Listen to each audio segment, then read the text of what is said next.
Olá. Obrigado por visitar. Se gostar, por favor, subscreva. Ficarei muito contente. E um grande obrigado a todos os que me escrevem comentários. Leio-os com muito prazer, mesmo que sejam negativos. Responderei mais tarde. Apresento-vos histórias surpreendentes da vida. Espero que melhorem o vosso humor. Ouçam com o coração. Margarida Alves sempre soube que o marido se envergonhava dela. Mas compreender isso e ser atingida pelas palavras na cara são duas coisas muito diferentes. E tu envergonhas-me com o teu aspecto, sibilava Ricardo, apertando o volante do seu novo Lexus. O carro deslizava suavemente pela Lisboa noturna, deixando para trás as luzes dos restaurantes e das boutiques. Mas a atmosfera dentro do habitáculo estava ao rubro. Os assentos de couro, que ainda cheiravam a novo, pareciam frios e estranhos. Olha para a mulher do Pedro Ferreira. Sempre impecável. Vai ao salão de beleza todas as semanas. Põe unhas de gel, arranja o cabelo, veste-se em lojas caras. E tu és professora de matemática, por 950 euros por mês.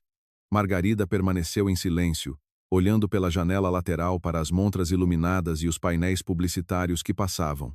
O reflexo no vidro mostrava uma mulher cansada, com um simples vestido azul que comprara numa liquidação há 3 anos. O cabelo estava preso num rabo de cavalo banal. Não tivera tempo para ir ao cabeleireiro, e também era uma pena gastar o dinheiro. Depois de um jantar de família em casa dos pais dele, onde a sogra, Valentina, mais uma vez insinuou que as esposas decentes não trabalham em escolas, mas cuidam da casa e da sua beleza, sentia-se esgotada. Durante toda a noite, os parentes do marido discutiram os sucessos das mulheres de empresários conhecidos. Quem abriu um salão? Quem foi de férias para as Maldivas pela 3ª vez no ano? Quem comprou um carro novo? Quem adquiriu um apartamento num bairro de luxo? Margarida sentou-se em silêncio, acenando e sorrindo ocasionalmente, sentindo-se um rato cinzento entre mulheres vibrantes e seguras de si. A nossa Margaridinha continua a lidar com as criancinhas. Sorria docemente à sogra, servindo chá de um caro serviço de porcelana Vista Alegre. Cada chávena custava mais do que Margarida gastava em comida por semana. É uma causa nobre, claro, mas os tempos agora são outros. Uma mulher deve apoiar o marido, criar a imagem da família, vê a mulher do engenheiro Martins. Embora não trabalhe, é tão elegante. Em todos os eventos, estabelece contactos com o marido, ajuda a desenvolver o negócio. A mãe tem razão, apoiou o sogro. Nos nossos tempos, a mulher é o rosto da família. E que rosto é esse? Quando a mulher anda com saias gastas e fala sobre os problemas das crianças, Margarida ficou calada na altura, como sempre ficava. O que poderia ela dizer? Que amava o seu trabalho mais do que a vida, que os seus alunos não eram apenas criancinhas, mas futuros engenheiros, programadores, cientistas, que quando o Gonçalo do Noverubê finalmente percebeu o teorema de Pitágoras, ela ficou mais feliz do que outros ficam com um prêmio. Que a Madalena, graças às suas aulas, entrou no Instituto Superior Técnico e agora estuda tecnologias aeroespaciais. Que era nesses momentos que sentia para que vivia. Amanhã vais ao diretor e escreves a tua demissão, continuou Ricardo, mudando bruscamente para a faixa da esquerda e ultrapassando um velho Ford. Vais dar explicações. Aulas particulares, pelo menos, dão um dinheiro decente. Podes cobrar 20 euros por hora aos pais ricos. Para preparar para as Olimpíadas. Aí podes pedir 30 ou 40. É uma vergonha dizer às pessoas o que a minha mulher faz. Ontem, o Pedro Ferreira perguntou-me no evento da empresa: o que é que a tua faz? E o que é que eu respondo? Trabalha numa escola por uma miséria. Vou dizer à frente de todos que a minha mulher recebe um salário de pobreza. E as crianças, não te dão pena? Perguntou Margarida em voz baixa, ainda a olhar pela janela. Eu não ensino apenas matemática, eu educo-os. A pequena Rita, por exemplo, não tem ninguém em casa.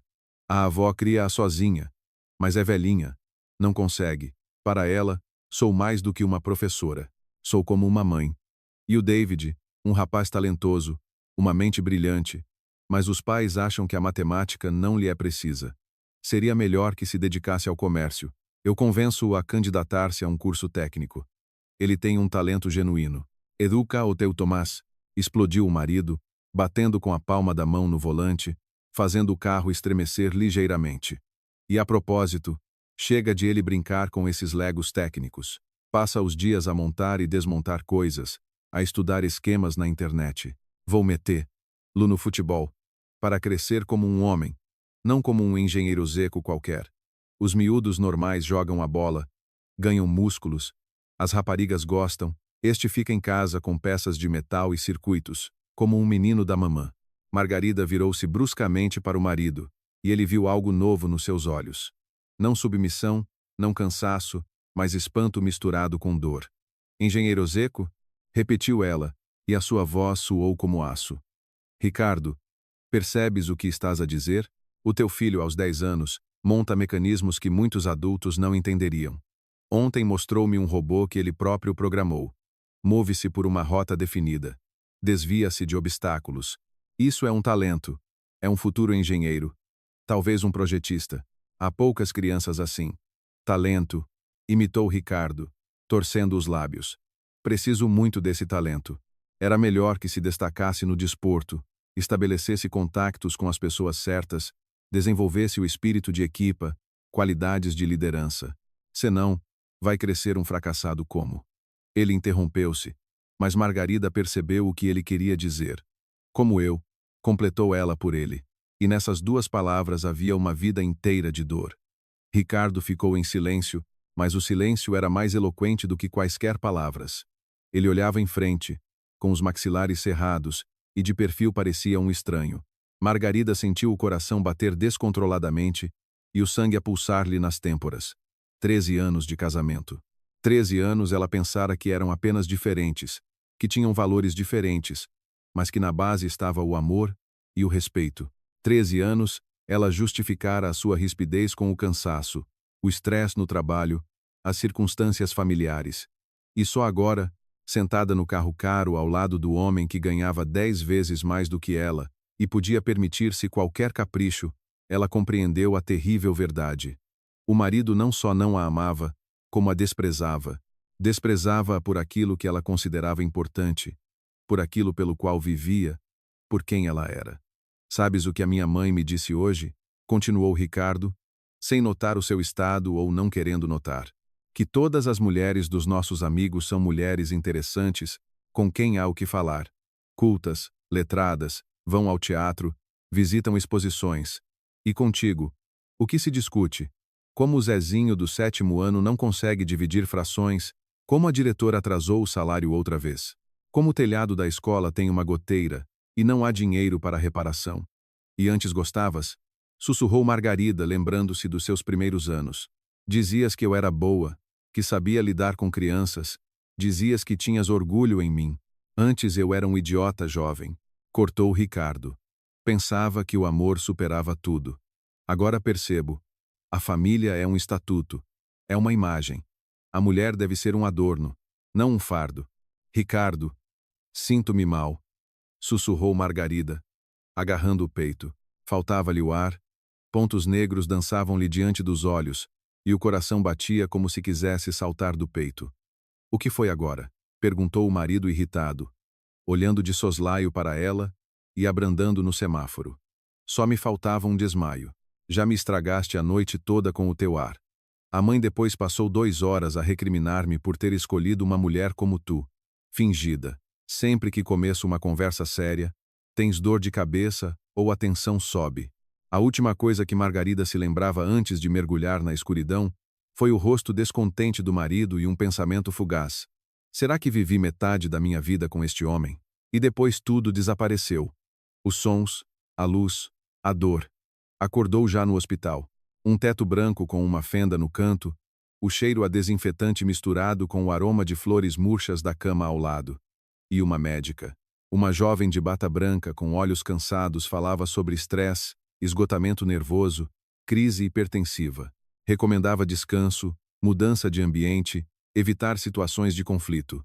Ricardo estava ao lado, com ar culpado, segurando a sua mala e o telemóvel. Mas Margarida via, nos seus olhos lia-se mais irritação do que preocupação.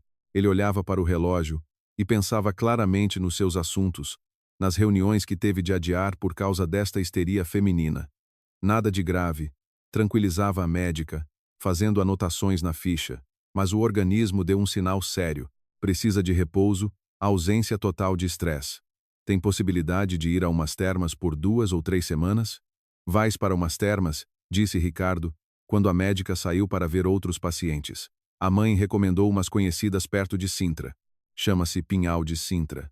Dizem que é bom, caro. E eu, entretanto, vou pensar em algumas coisas. Talvez fazer umas obras. Há muito que queria renovar o interior. Margarida acenou, incapaz de falar. A garganta estava apertada pelas lágrimas que tentava conter. Parecia-lhe que toda a sua vida anterior se desmoronava como um castelo de cartas que o Tomás construía quando era pequeno. E o Tomás? Quem o vai buscar à escola? Perguntou ela com voz fraca. Eu trato disso, resmungou Ricardo. Já não é pequeno. Mas Margarida sabia. Quem trataria disso seria a avó Valentina, que considerava o neto demasiado sensível e tentava constantemente endurecer-lhe o caráter. As 3 semanas no Spa Pinhal de Sintra passaram como num nevoeiro. O lugar era realmente bonito. Edifícios entre pinheiros seculares, silêncio. Apenas os pássaros cantavam e o vento sussurrava nos ramos. Margarida tomava valeriana e passiflora. Ia a tratamentos de fisioterapia, eletroforese, magnetoterapia, banhos terapêuticos. Ouvia palestras sobre um estilo de vida saudável e tentava não pensar no que a esperava em casa. Mas os pensamentos voltavam sempre para a família, para o trabalho, para o futuro, que agora parecia nebuloso e assustador. O que a preocupava especialmente era que Ricardo quase não atendia às suas chamadas, despachando-a com SMS curtos. Ocupado. Falamos depois. Está tudo bem. E o Tomás, de 10 anos, falava ao telefone com uma voz estranhamente contida. Nada infantil. Antes, ele tagarelava sem parar. Contava sobre a escola, os amigos, as novas invenções. Agora respondia monossilabicamente, como se alguém estivesse ao seu lado a ouvir. Mãe, quando é que vens? Perguntava o filho todas as noites. E na sua voz ouvia-se uma saudade. Em breve, meu sol. Mais uma semaninha e estou em casa. Como vão as coisas na escola? E os teus robôs? Normal. Os robôs não estão em casa. O pai disse para os arrumar na arrecadação. Diz que ocupam espaço. E por que é que os arrumaram? Não sei. O pai disse que no verão me vai inscrever no futebol, onde o tio André treina. Ele tem uma equipa de miúdos. E tu queres ir para o futebol? Uma longa pausa. Ouvia-se apenas a respiração. Não sei, mãe. O pai disse que quero. E Margarida percebia que algo se passava, que algo estava a mudar radicalmente na sua ausência, e que essas mudanças ela certamente não iria gostar. O coração apertava-se de ansiedade, mas ela era impotente para mudar alguma coisa. Estando a 100 quilômetros de casa, as suas companheiras de quarto, 2 senhoras idosas que tratavam do coração e das articulações, abanavam a cabeça ao ouvir as suas raras confidências. Minha filha, por que te atormentas tanto? Dizia Ana, uma ex-professora de história. Se o marido não te valoriza, então não precisas dele. Mais vale sozinha do que com um desses. É fácil dizer, suspirava Margarida. Um filho. Agora um apartamento alugado, um salário miserável. E o amor? Perguntava a outra companheira. Maria. Ainda o amas? Margarida ficou muito tempo em silêncio, a olhar pela janela para os pinheiros, e percebeu. Não. Já não há amor. Resta o hábito, o medo da solidão, o receio da mudança. Mas amor não há. Ao voltar para casa numa sexta-feira à noite com 2 malas e um saco de medicamentos, não reconheceu o seu apartamento. No hall de entrada, desaparecera o ar. No quarto, havia um vazio onde antes estava a mesa de toucador com a sua maquilhagem e joias. Nos armários, prateleiras vazias, como se alguém tivesse metodicamente escolhido e levado tudo o que era melhor. E do quarto das crianças, desaparecera não só a secretária onde o Tomás fazia os trabalhos de casa e montava os seus kits de construção, mas também metade dos brinquedos, a estante dos livros, até os pôsteres de aviões. Mãe! O Tomás saiu a correr da cozinha e atirou-se-lhe ao pescoço, abraçando-a com tanta força como se temesse que ela desaparecesse novamente. O rapaz parecia perdido e assustado. Nada do rapaz alegre que ela se lembrava. Mãe, tive tantas saudades tuas. O pai disse que nos vamos mudar. Ele comprou-nos um apartamento mais pequeno.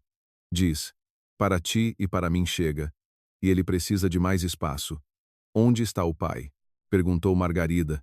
afagando a cabeça do filho e sentindo tudo apertar-se por dentro com o pressentimento de uma catástrofe. Foi para a casa da tia Verônica. Agora vai lá muitas vezes, quase todos os dias. Diz que ela tem um apartamento bonito no centro e que ela o compreende. E também diz que ela não se queixa e não lhe estraga o humor. E quem te dava de comer? Quem te levava à escola? A avó vinha, mas estava sempre a ralhar porque os meus brinquedos estavam espalhados e dizia que eu ia ser um fraco se brincasse com bonecos. Robôs não são bonecos, meu sol. Eu expliquei-lhe, mas ela não ouve. Diz que os homens a sério não brincam com ferros. Margarida deixou-se cair no sofá, o único móvel que restava na sala, e fechou os olhos. Então, a decisão já tinha sido tomada, sem ela por ela como sempre. Enquanto ela tratava dos nervos e esperava salvar a família, o marido desmantelava metodicamente a vida deles em conjunto, preparando-se para uma nova. Tomás, e os teus kits de construção? E o computador? Estão guardados em caixas na arrecadação. O pai disse que no novo apartamento haverá pouco espaço e não é preciso levar muitos brinquedos. E o computador? Ele levou-o. Diz que me faz mal passar muito tempo em frente a ele. Brinquedos. Ele chamou aos kits de engenharia que custavam mais do que o seu salário mensal. E o computador, no qual o filho estudava programação e fazia os projetos escolares, simplesmente levou-o. Mãe, vamos mesmo mudar-nos? Perguntou o Tomás em voz baixa. E os amigos? E a escola? E o meu clube de robótica? Não sei, meu filho. Vamos já esclarecer tudo. Mas no fundo, ela já entendia tudo. Ricardo chegou tarde da noite, quando o Tomás já dormia no seu quarto semi-vazio. Tinha o ar fluorescente de uma pessoa que passara um dia agradável em boa companhia, e nas mãos uma pasta grossa com documentos. Usava um fato novo, uma gravata cara. Cheirava a um perfume feminino desconhecido. Parecia estar a cumprir uma obrigação desagradável, mas inevitável. Não te faças de vítima, disse ele, sem sequer cumprimentar, e atirou a pasta para a mesa de centro. Tudo justo e legal. O advogado tratou de tudo como deve ser. Um tum na tua zona, perto da escola. Será conveniente para ires para lá. Comprei-o com o dinheiro de um fundo, por isso a tua parte está lá. Não te ofendas. Haverá pensão de alimentos. Não te preocupes. 1/4 do salário oficial, como manda a lei. E não oficial, claro, não tens, disse Margarida em voz baixa. Não comeces, avisou Ricardo. Recebes os teus 150 euros e fica contente. Ricardo, começou Margarida, mas ele interrompeu-a bruscamente. Eu conheci uma mulher a sério. Chama-se Verônica. Tem o seu próprio negócio. 3 salões de beleza no centro da cidade. Uma clientela respeitável. Combinamos um com o outro. Ela tem bom gosto, estilo, educação. Com ela não é vergonhoso ir a recessões, apresentar lá a parceiros de negócios. Ela compreende-me e apoia-me. Margarida olhava para o marido, para aquele estranho com quem vivera mais de metade da sua vida adulta, tivera um filho, fizera planos, sonhara com as bodas de prata e sentia um estranho alívio. Já não precisava de fingir ser feliz. Já não precisava de se justificar pelo seu trabalho, pelos seus princípios, por aquilo que considerava importante, por quem ela era. Já não precisava de provar todos os dias o seu direito a existir. Ela ama-te? Perguntou Margarida. Ricardo ficou em silêncio por um momento. Depois sorriu. E o que é que o amor tem a ver com isso? Somos parceiros, entendemo-nos, complementamo-nos. É uma relação séria de pessoas adultas. Está bem, disse ela, mais calmamente do que esperava. Só que o Tomás fica comigo. Claro, bufou Ricardo, e na sua voz soou um alívio. Não preciso do miúdo com os seus kits de construção e excentricidades. A Verônica não gosta de crianças. Tem alergia ao choro infantil. E para que é que precisamos de mais problemas? Além disso, uma criança atrapalhar-nos-ia a viajar, a desenvolver-nos. Cria-o como souberes. Depois logo se vê. Talvez aos 18 anos, saia daí alguma coisa de jeito. Embora, olhando para a mãe, ele não terminou a frase, mas já estava tudo claro. Quando é para sair? Perguntou Margarida. Amanhã, o caminhão chega às 10 da manhã. Os carregadores ajudam. Já separei as tuas coisas e as do miúdo. O resto preciso para a minha nova vida. E ele foi-se embora, deixando sobre a mesa os documentos do divórcio, as chaves do novo apartamento o cartão do advogado e uma declaração de que levara os móveis e as coisas de comum acordo, e também uma declaração de rendimentos, onde o seu salário era indicado como o mínimo nacional, e o calendário de pagamento da pensão de alimentos. Margarida ficou muito tempo sentada na sala vazia, a ouvir o Tomás a ressonar tranquilamente do outro lado da parede. Amanhã começaria uma nova vida. Sem marido, sem o conforto habitual, sem ilusões. Mas, em contrapartida, sem humilhações. Estranhamente, pela primeira vez em muitos anos, ela não sentia medo, apenas cansaço e um pressentimento incompreensível de mudança. A mudança para um apartamento de um quarto nos arredores foi para Margarida uma imersão dolorosa numa nova realidade. O apartamento ficava no quarto andar de um prédio dos anos 80. O elevador funcionava intermitentemente, e na entrada do prédio cheirava a gatos e a tinta velha. 32 quadrado metro para 2. Era quando cada centímetro contava. Quando não havia espaço nem para uma secretária para a criança. Mãe, e onde vou fazer os trabalhos de casa? Perguntou o Tomás, olhando em volta da sua nova casa. O rapaz tentava não mostrar o seu desapontamento, mas Margarida via como os seus lábios tremiam. Vamos adaptar-nos, meu sol. Aqui, junto à janela, pomos uma mesa dobrável. Haverá luz suficiente e será silencioso. Mas a luz não era suficiente. As janelas davam para norte, e mesmo durante o dia era preciso acender a luz. E silêncio nunca havia. Embaixo, a televisão trovejava. Em cima, um bebê chorava. E do outro lado da parede, a vizinha reformada falava ao telefone com as amigas até tarde da noite, discutindo doenças e os preços nas lojas. Os primeiros meses passaram num estresse contínuo.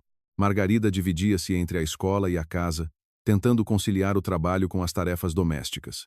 Tinha de cozinhar numa cozinha minúscula do tamanho de uma arrecadação, onde mal cabiam um fogão, um frigorífico e um lavatório. A máquina de lavar roupa estava na casa de banho, que se podia atravessar em 3 passos. Tinha de secar a roupa na varanda, que mais parecia uma caixa de ferro. O Tomás sofreu muito com as mudanças. Deixou de sorrir, tornou-se introvertido e silencioso. Na nova escola não o aceitaram. As crianças sentiram nele um estranho, e os professores tratavam-no com indiferença. O habitual clube de robótica não existia aqui, mas impunham ativamente secções desportivas. Talvez o inscrevamos no futebol? Sugeriu timidamente a diretora de turma, Olga. O rapaz precisa de socializar com outras crianças. E ele está sempre sozinho. Ele não gosta de futebol, respondia Margarida. Tem outros interesses. Que interesses? Surpreendia-se a professora. Na idade dele, todos os rapazes jogam futebol ou hóquei. O seu é um pouco estranho, está sempre a perguntar por robôs. Margarida ficava em silêncio. Explicar que o seu filho, aos 10 anos, entendia de programação melhor do que muitos estudantes universitários era inútil. Aqui valorizava-se outra coisa. O sucesso desportivo, a popularidade entre os colegas, a capacidade de se integrar no grupo. O dinheiro acabava-se catastroficamente rápido. O salário de 950 euros mais a pensão de alimentos de 150 euros. Era ridiculamente pouco, mesmo para os padrões de uma família modesta. Pelo TUM, tinha de pagar 400 euros de renda e despesas. A comida custava outros 300 até 400 euros, transportes, roupa, despesas escolares. E no final, antes do próximo salário, tinha de pedir emprestado aos colegas. Margarida, talvez devesses dar explicações? Aconselhou a coordenadora Ana. É um bom dinheiro, especialmente se preparares para os exames nacionais. Podes cobrar 20 euros por aula. Quando? Perguntava Margarida, cansada. Tenho 26 aulas por semana, mais a direção de turma. Quando chego a casa, o meu filho está sozinho. Bem, podes à noite ou aos fins de semana, mas à noite, Margarida mal se arrastava para casa, e os fins de semana eram gastos a lavar, limpar, cozinhar para a semana toda e a tentar compensar a atenção de que o Tomás era privado durante a semana. Gradualmente, os velhos amigos começaram a afastar-se.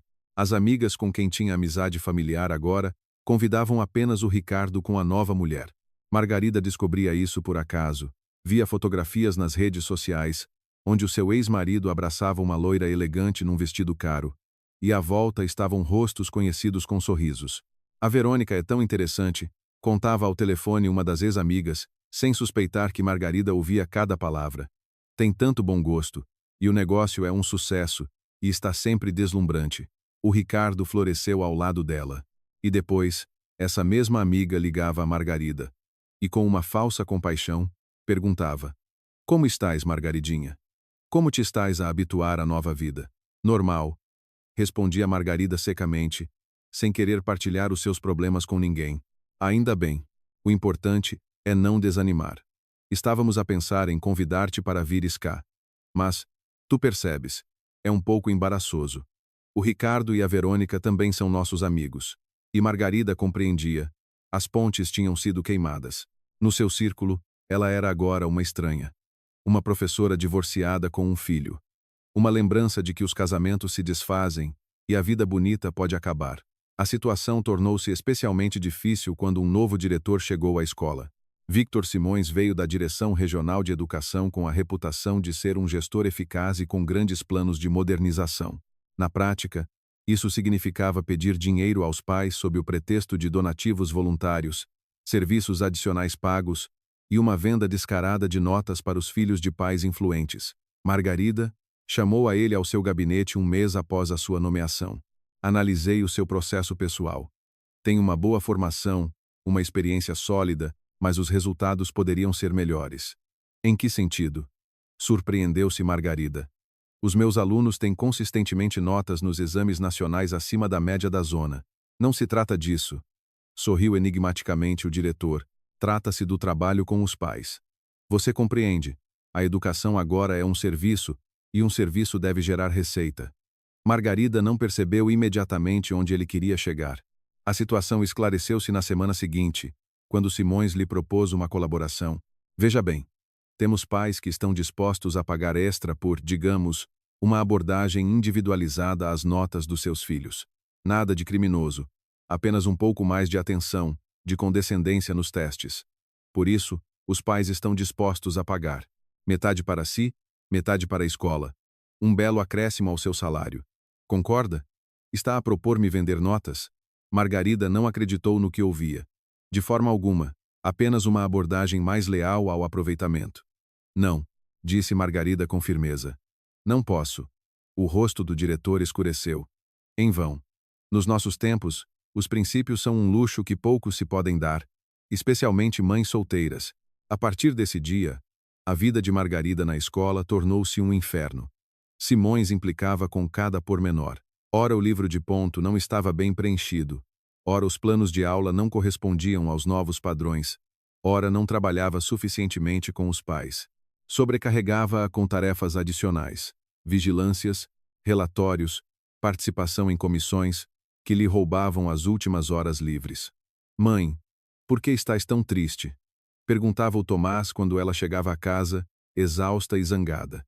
Estou cansada, meu sol. Tenho muito trabalho. Não podes arranjar outro trabalho? Margarida abraçava o filho e ficava em silêncio. Para onde iria ela aos 40 anos, com apenas uma formação em pedagogia, sem contactos nem dinheiro para uma requalificação? Não havia outras escolas na zona, e atravessar a cidade com transbordos era impossível. O tempo de viagem seria demasiado. A única válvula de escape eram as noites, quando ela e o Tomás se sentavam na sua cozinha minúscula, e o rapaz contava sobre as suas invenções. Ele não desistia, apesar de todas as dificuldades. Com materiais improvisados, peças de rádio velhas encontradas no lixo, brinquedos partidos, ele criava coisas espantosas. Olha, mãe, mostrava a ele um robô caseiro, montado com cartão, fios e o motor de uma ventoinha velha. Ele consegue andar pela sala e desviar-se de obstáculos. Fiz um sensor com um fotodíodo. Como sabes isso? Admirava-se Margarida. Leio na internet. Na biblioteca há um computador. Vou lá depois das aulas. A dona Gabriela deixa-me usar durante 1 hora. Margarida percebia. O filho estava a crescer sem pai, sem condições normais, sem clubes e atividades, mas não se deixava abater. O seu talento abria caminho através de todos os obstáculos, como a erva através do asfalto. E depois veio a primavera, e com ela novos desafios. Ricardo apareceu de repente com a exigência de uma revisão da pensão de alimentos. Percebes, Margarida, estou com dificuldades agora. dizia ele ao telefone com o tom de quem se sente desconfortável a explicar o óbvio. O negócio caiu. A crise. A Verônica está a fechar os salões. Preciso de dinheiro para reestruturar as dívidas. Como assim? Revisão. Não compreendia Margarida. O teu salário oficial é o mesmo. Pois, mas vou ter de o cortar. Tu percebes? Otimização de pessoal, redução de custos. Em vez de 150 euros, será 100. Ricardo, como vamos viver? Isso já não é problema meu.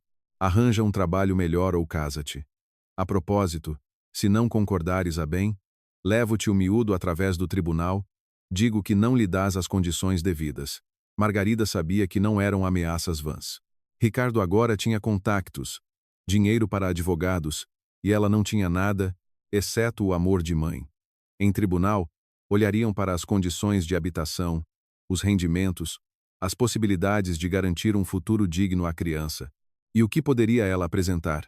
Um tum nos arredores, um salário miserável, a falta de perspectivas. À noite, deitava-se sem conseguir dormir, a ponderar as opções, explicações.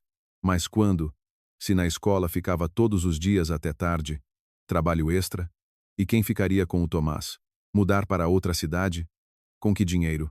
E como abandonar um trabalho ao qual dedicara 15 anos da sua vida? Mãe, o que é a pensão de alimentos? Perguntou o Tomás uma vez. É o dinheiro que o pai dá para o teu sustento. E por que é que ele não o quer dar? Margarida demorou a encontrar as palavras.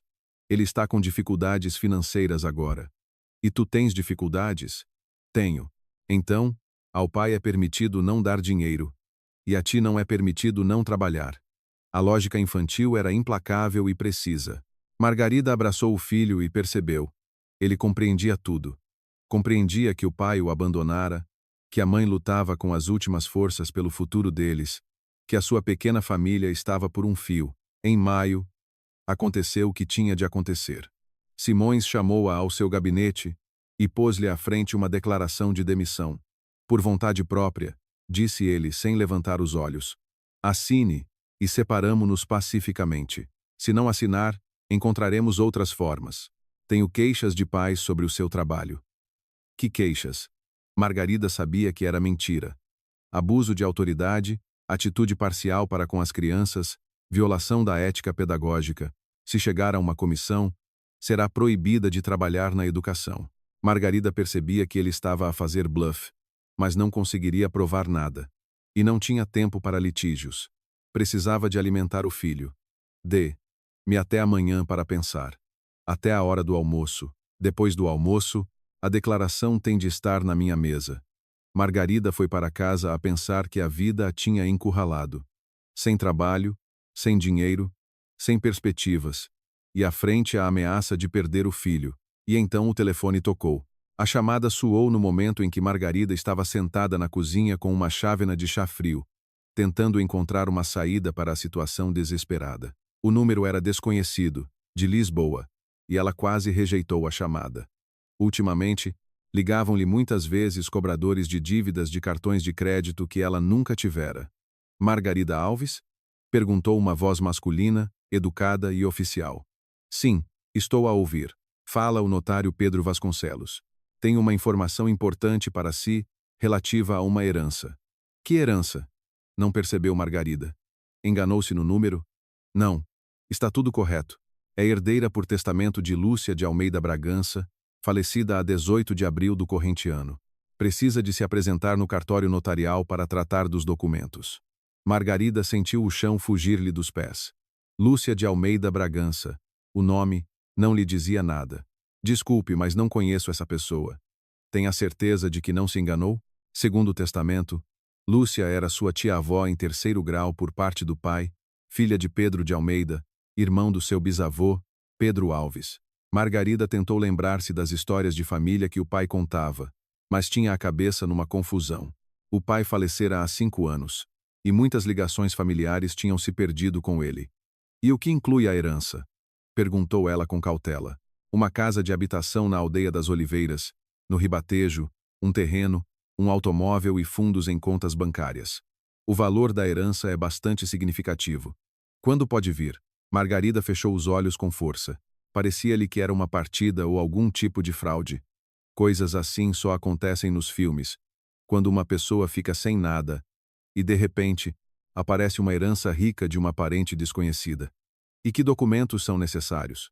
Bilhete de identidade, certidão de nascimento, documentos que comprovem o parentesco. Se não tiver o conjunto completo de documentos, ajudamos a recuperar através dos arquivos.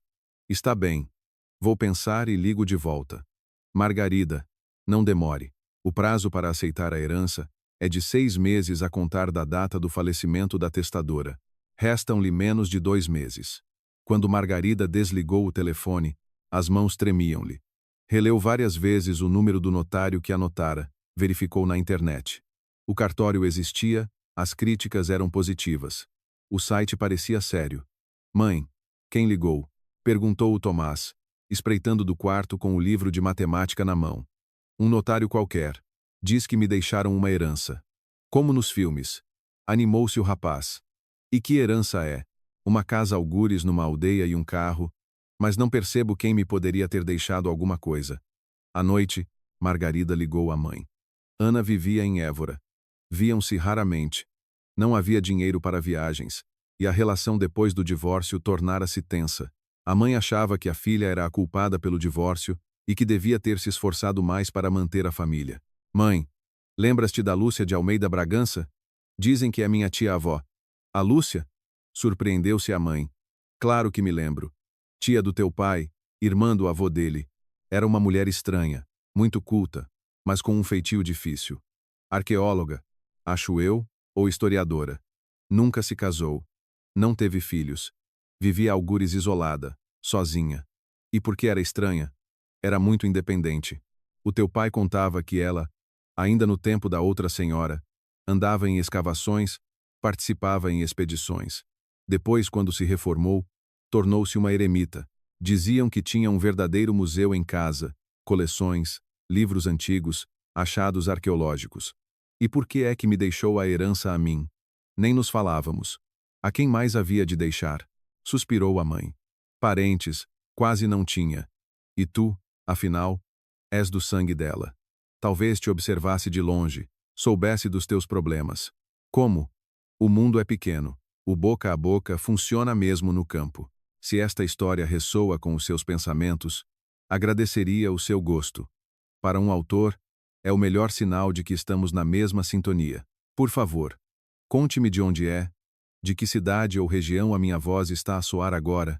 Os seus comentários são a minha inspiração. Enchem de sentido cada nova publicação. E agora é o momento de saber o que aconteceu a seguir. Talvez algum conhecido tenha contado. No dia seguinte, Margarida tirou uma folga, disse a Simões que eram assuntos familiares urgentes e foi ao notário. O cartório ficava no centro de Lisboa, num edifício antigo perto do Chiado. Pedro Vasconcelos revelou-se um homem de uns 60 anos, com uma barba grisalha e olhos atentos por trás dos óculos. Lúcia era uma mulher muito interessante, contou ele, folheando uma pasta grossa de documentos. Doutorada em História, especialista em arqueologia romana em Portugal. Nos últimos 20 anos, viveu isolada, mas mantinha contato com a comunidade científica. Fez o testamento há 3 anos, de forma muito ponderada. E por que eu, especificamente? Ela estudou durante muito tempo a árvore genealógica da sua família. Você revelou-se a única parente próxima pela linha masculina dos Alves. Os outros parentes são distantes, por linha feminina ou nem sequer de sangue. O notário mostrou-lhe fotografias da casa. Margarida ficou boquiaberta. Em vez da cabana decrépita que esperava, nas fotos via-se uma bela casa de tijolo com detalhes em cantaria, rodeada por um jardim. A casa parecia bem cuidada, sólida, claramente valiosa. É mesmo essa casa? Perguntou Margarida, incrédula. Sim, Lúcia comprou-a nos anos 90 e passou muitos anos a restaurá-la. É uma casa do início do século XX, um monumento de interesse local. E quanto pode valer? Segundo uma avaliação preliminar, cerca de 400 mil euros. Mais um terreno de 5 hectares.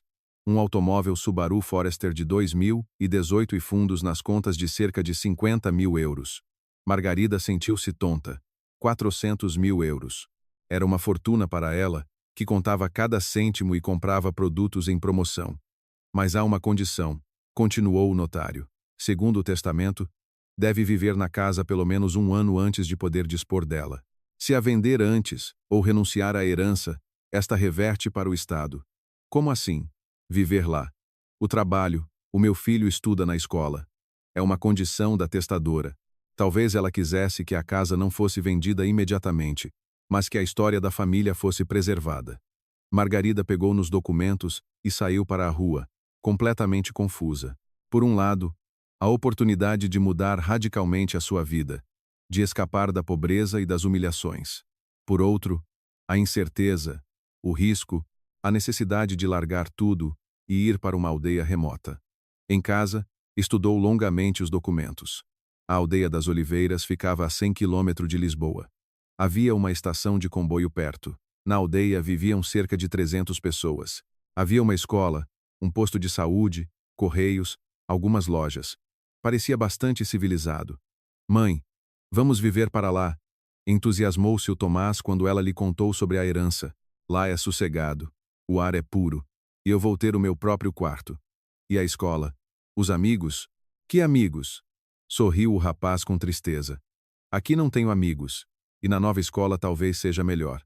E se não gostarmos, voltamos ou vendemos a casa e compramos um apartamento maior aqui. A lógica infantil era simples e clara, enquanto a adulta era complicada e cheia de medos. No dia seguinte, Margarida foi ter com Simões. O diretor estava sentado no seu gabinete com um ar satisfeito. Provavelmente esperava que ela trouxesse a declaração de demissão. Então, Margarida, decidiu-se? Decidi. Vou tirar uma licença sem vencimento de 1 semana e depois apresento a demissão. Simões até se levantou de surpresa. Onde vai trabalhar? Não há outras escolas na zona. E com a minha recomendação não a vão aceitar em muitos sítios. Isso já não é problema seu, respondeu Margarida calmamente, repetindo as palavras que o ex-marido lhe dissera um dia. O rosto do diretor escureceu, mas não conseguiu objetar. Nesse mesmo dia, Margarida comprou bilhetes de comboio para a Estação das Oliveiras. Decidiu primeiro ver a casa com os seus próprios olhos, avaliar a situação e só depois tomar uma decisão final. E se for uma fraude, preocupava-se a mãe ao telefone. E se não houver casa nenhuma e estiverem a enganar-te? Os documentos são verdadeiros. O notário é de confiança. E o que tenho a perder? Se for fraude, perco um dia e o dinheiro dos bilhetes. Se for verdade, mudo a minha vida. Sempre foste demasiado crédula, suspirou a mãe. Bem, vai lá, mas tem cuidado, sozinha num lugar estranho. À noite, ao deitar o Tomás, Margarida pensava que o dia seguinte poderia ser um ponto de viragem nas suas vidas. O rapaz estava excitado com a aventura que se avizinhava e demorou a adormecer. Mãe, como era ela? Essa tia Lúcia. Não sei, meu filho. Dizem que era inteligente, culta, mas estranha. E por que estranha? Vivia sozinha, não falava com ninguém, dedicava-se à ciência, como eu com os robôs. Alegrou-se o Tomás. Então ela era uma inventora. Não inventora, mas cientista, historiadora. E talvez ela tenha inventado algo histórico ou encontrado um tesouro? Margarida sorriu com a fantasia infantil, mas no fundo também se perguntava por que é que uma parente desconhecida lhe deixara uma tal riqueza. E por que impôs a condição de viver na casa durante 1 ano. De manhã, apanharam o comboio. A viagem demorou 1 hora e meia. Primeiro através dos subúrbios de Lisboa, depois por quintas e aldeias, e no final por uma verdadeira floresta. O Tomás colou-se à janela e comentava com entusiasmo cada sobreiro. Mãe, olha, um rio e uma ponte, e ali, esquilos. Margarida também olhava pela janela e sentia algo a descongelar na sua alma. Quando fora a última vez que vira uma floresta a sério, que respirara ar sem gases de escape e fumo de fábricas, a Estação das Oliveiras revelou-se minúscula. Uma plataforma, um pequeno edifício da estação e uma paragem de autocarro. Da estação à aldeia, era cerca de 1 quilômetro por uma estrada alcatroada. Foram a pé, admirando a paisagem. Colinas, campos, bosques e, sobre tudo isto, um céu alto, como nunca se vê em Lisboa. A aldeia recebeu-os com silêncio e o cheiro de macieiras em flor. As casas estavam afastadas umas das outras, cada uma no seu grande terreno, muitas estavam imersas no verde dos jardins. Viam-se poucas pessoas nas ruas, e todas cumprimentavam, como se fossem conhecidas. A casa de Lúcia ficava à beira da aldeia, junto a um ribeiro. Margarida tirou as chaves que o notário lhe dera e parou em frente ao portão. O coração batia-lhe como se toda a sua vida estivesse prestes a ser decidida. Quando o portão se abriu com um ranger, Margarida percebeu que as fotografias não transmitiam nem um décimo da beleza do lugar. À sua frente estendia-se um verdadeiro jardim, com macieiras e pereiras velhas, arbustos de lilás e jasmim, canteiros de flores perenes, claramente plantadas pela mão de um jardineiro experiente. Um caminho de tijolo vermelho levava ao alpendre de uma casa de 2 andares, construída no estilo arte nova do início do século XX. Mãe, isto é como num conto de fadas, suspirou Tomás, parando a meio do caminho. A casa lembrava de facto um palacete de conto de fadas. Janelas ornamentadas, decoradas com rendilhado de madeira, uma torre com um catavento no telhado, uma varanda larga com colunas, coberta de vinha virgem. E tudo isto não parecia abandonado, mas cuidado, como se a dona tivesse regado as flores e varrido os caminhos no dia anterior. Margarida inseriu a chave na fechadura de uma maciça porta de carvalho e sentiu as mãos a tremer. A porta abriu-se facilmente, sem o ranger habitual das casas antigas. O cheiro que lhe invadiu as narinas não foi de mofo e pó, como esperava, mas de lavanda, livros velhos e um aroma subtil de cera e madeira. O hall de entrada era espaçoso, com tetos altos e chão de parquet coberto por tapetes antigos. Nas paredes, pendiam fotografias em molduras esculpidas. Pessoas com roupas antigas, fotos de grupo de escavações, paisagens de lugares desconhecidos, um cabide antiquado para roupas, guarda-chuvas e bengalas, uma cômoda com um espelho em moldura de bronze. Mora aqui alguém?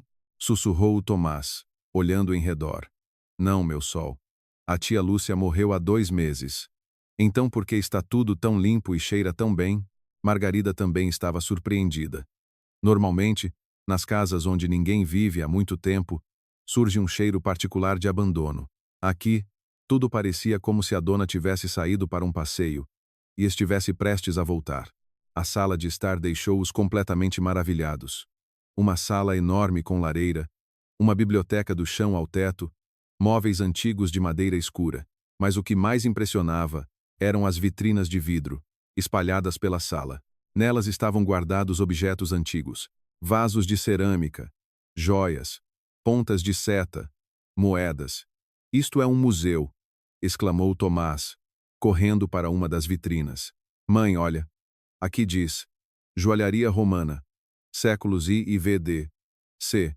E aqui, fíbulas visigóticas, séculos V7. O que são fíbulas? São fechos antigos para roupa, respondeu Margarida, que se lembrava de algo das aulas de história da escola, como os alfinetes ou broches modernos. Passaram de sala em sala, e cada uma revelava novas maravilhas. Um escritório com uma secretária cheia de manuscritos e revistas científicas, uma sala de jantar com uma mesa maciça de carvalho para 12 pessoas e um aparador cheio de porcelana antiga, uma cozinha que combinava equipamentos modernos com um ambiente antigo. Ao lado da placa elétrica, havia um forno a lenha e o frigorífico ficava ao lado de um armário de madeira. No segundo andar, esperavam-nos 4 quartos, cada um com o seu caráter. O da dona da casa, austero e elegante, com uma cama de dossel e cômodas antigas. Um quarto de criança. Embora Lúcia não tivesse filhos, o quarto estava mobilado a pensar em pequenos convidados. Quartos de hóspedes. Um em estilo clássico, outro mais moderno. Mãe, posso ficar neste quarto? Perguntou o Tomás, espreitando para o quarto de criança. Havia uma secretária junto à janela, estantes de livros, uma cama confortável e, o que mais atraiu o rapaz, uma grande estante com kits de construção e jogos educativos. De onde vêm estes kits de construção? Surpreendeu-se Margarida.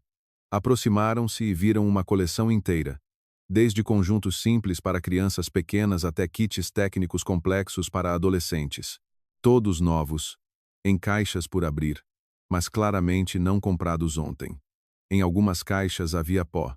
Talvez a tia Lúcia se estivesse a preparar para a nossa chegada?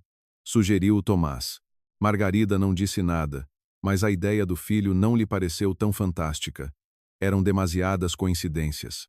A casa, perfeitamente adequada para a sua família, o quarto de criança, mobilado tendo em conta os interesses do Tomás, e até o valor da herança, que permitia não trabalhar durante vários anos.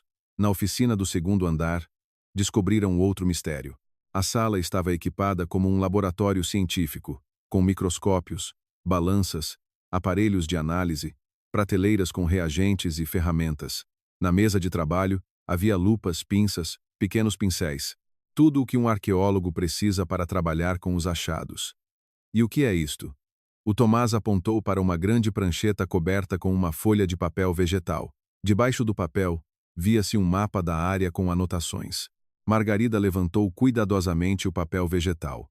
No mapa estavam assinalados os arredores da aldeia das Oliveiras, e com cruzes vermelhas estavam marcados alguns pontos. Ao lado do mapa, havia um caderno com anotações de caligrafia pequena e cuidada. 23 de julho.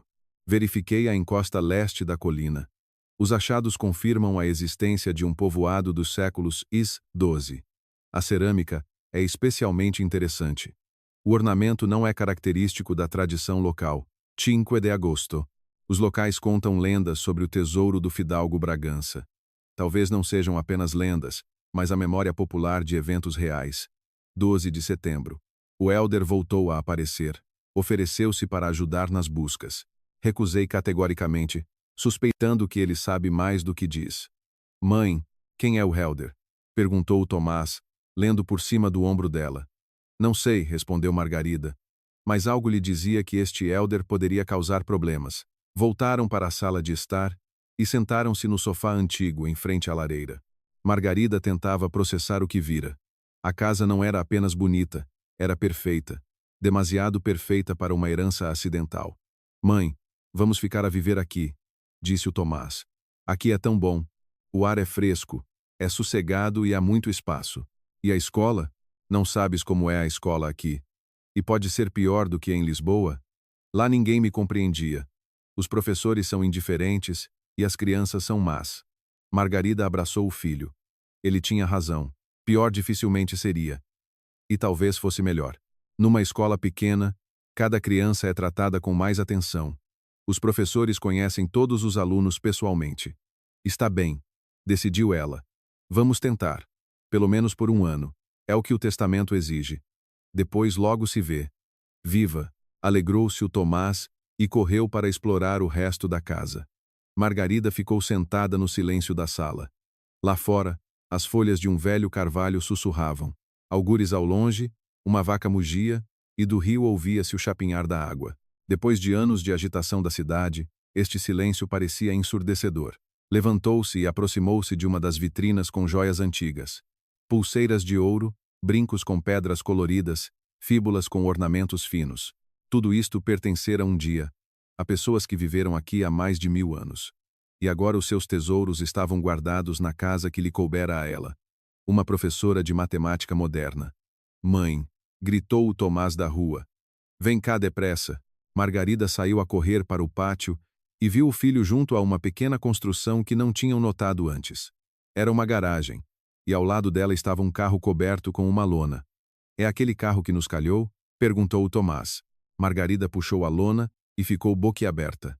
À sua frente estava um Subaru Forester, azul escuro em perfeito estado. O carro estava limpo, como se tivesse sido lavado no dia anterior, e no interior cheirava a couro e a ambientador. Mas como é possível? Murmurou Margarida. A tia Lúcia morreu há 2 meses. Quem poderia ter cuidado da casa e do carro? Talvez ela tivesse um ajudante? Sugeriu o Tomás. Como que em resposta às suas palavras, apareceu de trás da casa um homem de uns 50 anos, em roupa de trabalho e com um balde na mão. Bom dia, disse ele, tirando o boné. A senhora deve ser a dona Margarida. Eu sou o Eduardo. Ajudava a dona Lúcia com a casa. Ela pediu-me para tomar conta da casa depois da sua morte. Bom dia, respondeu Margarida com cautela. Como sabia que vínhamos? Na aldeia, todos se conhecem. Vimo-vos a vir da estação. Eu moro aqui perto, trabalho na quinta. A dona Lúcia pagava-me bem para limpar e vigiar. Eduardo parecia um simples homem do campo, mãos com calos, rosto curtido pelo tempo, falava de forma simples e aberta, mas algo nos seus olhos inquietava Margarida. Obrigada por ter tomado conta da casa, disse ela. Mas agora vamos nós viver aqui. Claro, claro, acenou Eduardo. Mas se precisarem de alguma coisa, É só dizer. Eu conheço tudo aqui, sei fazer tudo e posso contar muita coisa sobre a Dona Lúcia, se tiverem interesse. O que pode contar? Várias coisas. Ela era uma mulher interessante, inteligente, andava sempre à procura de alguma coisa, a escavar. Dizia que aqui, em tempos, esteve enterrado um tesouro de um fidalgo do século XV. O Tomás animou-se. Um verdadeiro tesouro, com ouro e joias? Quem sabe? Sorriu Eduardo. As lendas contam coisas diferentes. Dizem que o fidalgo Bragança, durante as guerras liberais, escondeu os seus tesouros, mas foi morto, e o tesouro nunca foi encontrado. Bragança, repetiu Margarida. Como a nossa tia. Sim, ela era dessa família, por isso interessava-se. Pensava que talvez encontrasse alguma coisa. E encontrou? Eduardo encolheu os ombros. Quem sabe? Nos últimos meses, tornou-se muito reservada. Não deixava ninguém entrar, nem mesmo a mim. Dizia que estava a trabalhar numa descoberta importante. Depois de Eduardo se ir embora, Margarida sentiu-se desconfortável. Algo na sua história não batia certo. Ele sabia demais, oferecia ajuda de forma demasiado insistente. Mãe, vamos procurar o tesouro, sugeriu o Tomás ao jantar. Estavam sentados na cozinha a comer sanduíches compradas na loja da aldeia. Tomás, isso são lendas. Se o tesouro existisse, já o teriam encontrado há muito tempo.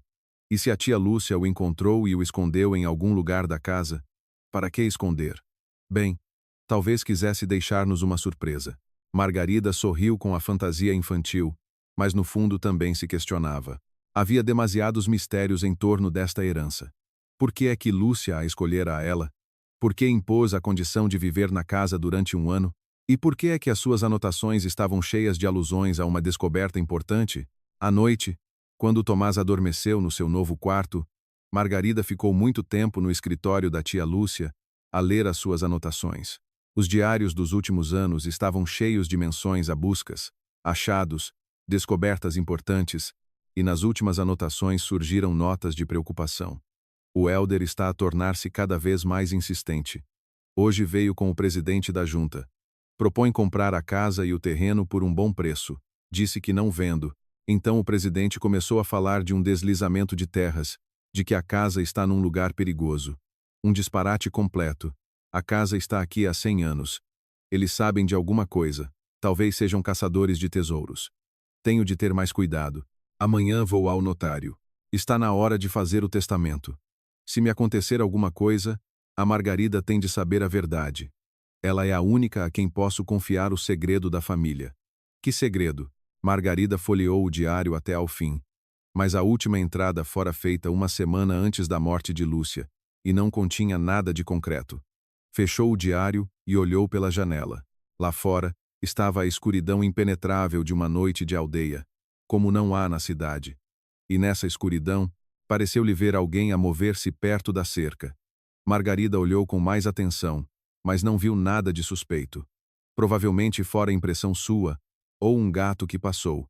Mas o sono demorou a vir. Eram demasiadas as perguntas que lhe fervilhavam na cabeça. E para muitas delas ainda não havia respostas. De manhã, Margarida foi acordada pela campainha da porta. Abriu os olhos com dificuldade. Passara a noite a ter pesadelos, em que sombras vagueavam pela casa e vozes estranhas soavam das paredes. O relógio marcava 6:30.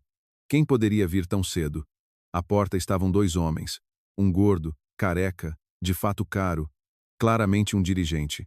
O outro, o tal Hélder de que Lúcia escrevera no diário. Alto, magro, com traços faciais aguçados e olhos cinzentos penetrantes. Dona Margarida, sorriu educadamente o homem gordo. Permita-me que me apresente. Antônio Lopes, presidente da junta de freguesia. E este é o Hélder Martins, o nosso empresário local. Gostaríamos de falar consigo sobre um assunto muito importante. Tão cedo? Surpreendeu-se Margarida, vestindo um robe por cima da camisa de dormir. Desculpe o incômodo, mas o assunto é urgente, disse o presidente, entrando no hall sem ser convidado. Diz respeito à sua segurança. Hélder seguiu em silêncio, observando o interior com um olhar avaliador. Margarida notou como seus olhos se demoraram nas vitrinas com os achados arqueológicos. Veja bem, começou Antônio, acomodando-se numa poltrona na sala. A sua casa está num local muito perigoso. Os geólogos alertam para a ameaça de um deslizamento de terras. A encosta da colina é instável, especialmente na primavera, quando a neve derrete. Mas a casa está aqui há mais de 100 anos, objetou Margarida. É precisamente por isso, exclamou o presidente. As fundações estão velhas. O solo por baixo está a ser erodido. A qualquer momento pode acontecer uma catástrofe. Somos responsáveis pela vida das pessoas. Elder, que até então estivera em silêncio, falou. Tenho uma proposta. Estou disposto a comprar a sua casa e o terreno por um preço muito bom. 200 mil euros em dinheiro. Podemos tratar da transação ainda hoje. 200 mil? Repetiu Margarida. Mas a casa vale 400 mil. Nos documentos talvez, encolheu os ombros Elder. Mas quem compraria uma casa numa zona de risco de deslizamento? Eu compro porque sei como estabilizar a encosta. Tenho maquinaria, especialistas. E para que quer esta casa? Perguntou Margarida diretamente. Elder e o presidente trocaram um olhar. Pretendo construir aqui um complexo de turismo rural, respondeu Helder. O lugar é bonito, tem o rio perto, a floresta. Os turistas virão. Mãe, quem veio? Ouviu-se a voz sonolenta do Tomás da escada. Vai tomar o pequeno almoço, meu sol, disse Margarida. Eu já vou. O rapaz olhou para os convidados com curiosidade e desapareceu na cozinha. Pense no seu filho, disse o presidente suavemente. As crianças precisam de segurança, e 200 mil euros é um bom dinheiro. Poderá comprar um apartamento em Lisboa, garantir um futuro digno ao seu filho. Vou pensar, respondeu Margarida secamente. Não pode pensar muito tempo, avisou Elder. O deslizamento pode acontecer a qualquer momento, especialmente se começar a chover. Depois de eles se irem embora, Margarida ficou muito tempo à janela, a observar-los a entrar num jipe preto e a partir. Havia algo de falso no seu comportamento. Insistiam demasiado na venda da casa, com demasiada urgência. Mãe, quem eram aqueles senhores? Perguntou o Tomás, aparecendo com uma sanduíche na mão. Os chefes locais dizem que a nossa casa pode desabar. Estão a mentir, disse o rapaz com confiança. Eu ontem explorei a encosta toda. Não há fendas nenhumas. As rochas são sólidas, e as nossas fundações são de pedra, grossas. Vão durar mais 100 anos. Margarida sorriu. O filho herdara dela a mente analítica e não confiava em palavras bonitas sem factos. Vamos dar uma volta pela aldeia. Conhecer os vizinhos, propôs ela. Vamos saber o que as pessoas pensam sobre os deslizamentos. A aldeia das Oliveiras revelou-se um lugar surpreendentemente acolhedor. As casas estavam rodeadas de jardins, as crianças brincavam nas ruas, as velhotas sentavam-se nos bancos a discutir as novidades. As pessoas eram simpáticas e abertas, contavam de bom grado sobre a vida local. Deslizamento. Surpreendeu-se a avó Maria, que vendia legumes da sua horta. Que disparate, minha querida. A casa dos Bragança está no sítio mais sólido, quase em cima da rocha. O meu falecido marido era construtor. Dizia, fundações destas duram um século. Então por que é que o presidente fala em perigo? A avó baixou a voz. É porque esse Elder anda de olho na vossa casa há muito tempo. Já no tempo da dona Lúcia a importunava. Queria comprar. Ela recusou-lhe redondamente, e ele ficou zangado até hoje. E para que quer ele a nossa casa? Quem sabe? Dizem que é um caçador de tesouros. Já vasculhou todos os arredores com um detetor de metais. Pensa que vai encontrar o tesouro do fidalgo. E existe mesmo esse tesouro? As lendas contam coisas diferentes. Sorriu enigmaticamente a avó. Mas se há alguma coisa, a dona Lúcia sabia melhor que ninguém. Ela era historiadora. Vasculhou todos os arquivos. Na escola local, foram recebidos calorosamente. A diretora, Valentina, uma mulher de uns 50 anos com olhos bondosos e voz suave, agradou imediatamente a Margarida e ao Tomás. Claro que aceitamos o seu filho, disse ela, examinando os documentos. A nossa escola é pequena, apenas 80 alunos, mas o ambiente é unido. E qual é a sua formação? Professora de matemática. Alegrou-se a diretora. Precisamos mesmo de um professor de matemática. A Gabriela reformou-se e não temos substituto. Não gostaria de trabalhar conosco? Margarida não esperava tal proposta. E qual é o salário? O vencimento base é de 1.500 euros, mas temos muitas horas extra, Pode chegar aos 2.000, mais a direção de turma, outros 200 euros. No total, cerca de 2.200 euros. Era mais do dobro do que na escola de Lisboa. E sem nenhum Simões com as suas extorsões e humilhações. E quando é preciso começar? Pode ser amanhã. As crianças estão sem matemática há uma semana. A caminho de casa, entraram na biblioteca local. A bibliotecária, Gabriela, revelou-se uma pessoa apaixonada e conhecedora. Dona Lúcia, claro que me lembro, era uma mulher notável, muito culta, vinha muitas vezes, levava livros, pesquisava nos arquivos, andava sempre à procura de alguma coisa, a estudar, e o que procurava? A história da sua família, os Bragança. Um apelido antigo, conhecido desde antes do tempo de D. Afonso Henriques. Era uma família de fidalgos rica. A Dona Lúcia estava a fazer a árvore genealógica, a reunir documentos. E sobre o tesouro, sabe alguma coisa? Gabriela baixou a voz. Há uma lenda. Durante as invasões francesas, o fidalgo Vasco Bragança, um antepassado da Dona Lúcia, escondeu os seus tesouros dos franceses e dos ladrões. Dizem que o tesouro é enorme, ouro, prata, pedras preciosas, mas onde está escondido? Ninguém sabe. E o que pensava a Dona Lúcia sobre isso? Nos últimos anos ela estava muito absorvida por esse tema. Dizia que tinha encontrado novos documentos que lançavam luz sobre a localização do tesouro, mas não partilhava detalhes. À noite, enquanto o Tomás brincava no seu quarto com os novos kits de construção, Margarida voltou a ler os diários da tia Lúcia.